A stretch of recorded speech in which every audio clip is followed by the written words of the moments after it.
কথাই ছিল হুক্কা সাহিত্যের পক্ষে। উদ্দেশ্য কিন্তু আমার নহল পূরণ। আয়ত্ত করিছিল যদিও কাছে শান্তি বলে মন্ত্র, প্রেম অভিলাষী গুরু কন্যা দেবদানীর প্রস্তাবকে সম্মতি নদমার ভাবে দুয়োকে হাঁপিলেও দি আৰু তাৰেই কন্যা অভিশপ্ত বছর সঞ্জীবনী মন্ত্র ঠাই পালে বিস্মৃতির অতল গহ্বর। নিজ গুরু কন্যার প্রতি বছর এনেও বিচার দানববাস বিষ করবাই কিন্তু সহজভাৱে নকৰে গ্ৰহণ।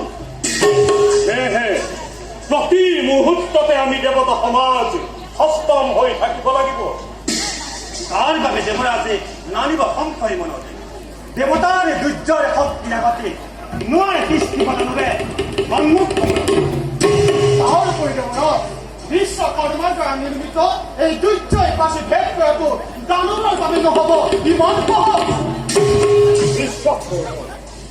কিন্তু কিন্তু অতীতৰ কথাবোৰে দুৰ্জয় নিপুণৰে কিয় জানো মনত পুৰণি দিয়ে সন্দেহৰ ভাৱ।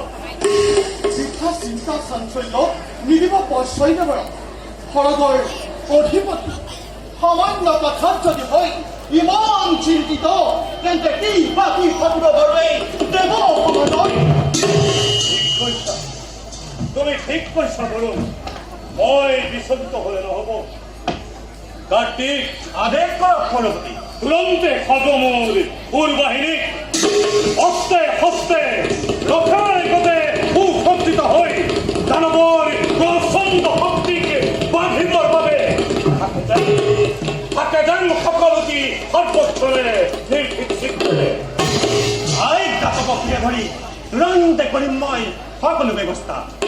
দেৱতাৰ সন্মিলিত শক্তিৰ আগতে নিজ দিব পৰাটো দানৱৰ বাবে নহ'ব সহজে। যাওক দেৱৰাজ বৈজয়ন্ত আনন্দেৰে কৰক বিশ্বাস। সন্তোষ লভিৰ মই তোমাৰ বাক্য সকলো নিজ নিজ কৰ্তব্যত অগ্ৰসৰ। অমৰাৱতীৰ চৌদিশে অত্যাধিক প্ৰহৰীৰ কৰিব ব্যৱস্থা। সংগ হল সভাই মানুহ